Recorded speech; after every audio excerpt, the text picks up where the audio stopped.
Ali, bonjour. Bonjour. Est-ce que vous pouvez vous présenter et vous donner votre impression sur cette convergence sacrée, comme a dit Madame Melgoul?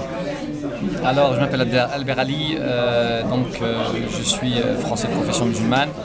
Je travaille depuis quelques années, depuis 2005-2006, sur les questions de relations entre les musulmans et la France, sur l'idée de sédentarisation des musulmans, sur les questions de l'assimilation culturelle des enfants et l'idée de comment sauvegarder la minorité musulmane sur le territoire national en garantissant une cohésion culturelle globale et une homogénéité culturelle du peuple français, tout en luttant contre les forces qui nous invitent justement au clash des civilisations, notamment l'idéologie mondialiste. Et je me suis rapproché effectivement depuis 6-7 ans, on va dire, des différentes forces politiques issues de la droite nationale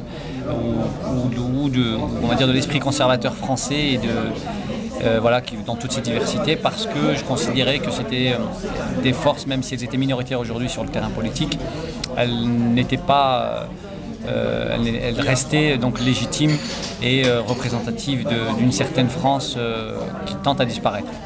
Donc c'est pour ça qu'effectivement on retrouve mes vidéos un peu sur les différents sites comme Égalité et Réconciliation.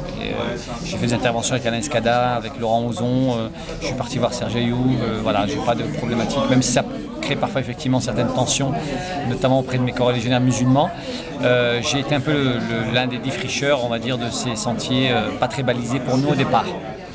Concernant donc les JRE et l'initiative d'aujourd'hui, je pourrais dire qu'effectivement avec Farida Belgoul, depuis qu'elle a lancé les JRE, donc je me suis un peu impliqué avec elle, même si je n'apparaissais pas à l'époque.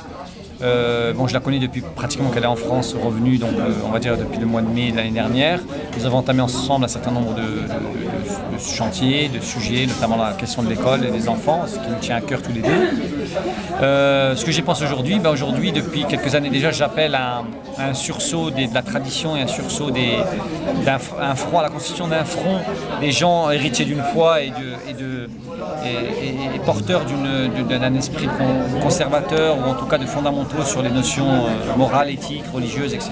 Donc c'est à ce titre que d'ailleurs j'ai rencontré et j'ai fait des débats avec des gens comme Alain Escada par exemple, ou des tenants de l'Église catholique, ou même de certains païens.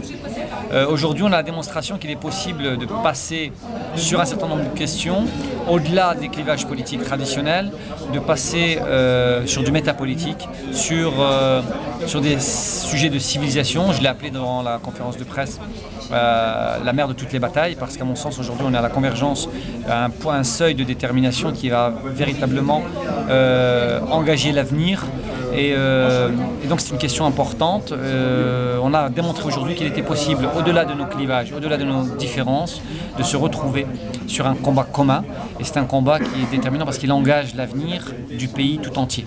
Et de ce point de vue-là, quelles que soient nos différences, voire même nos combats et nos oppositions, on ne pourra même pas préserver nos différences et voir nos divergences profondes si on assiste à une génération qui arrive et qui est complètement désincarnée, déstructurée, sans sexe, etc.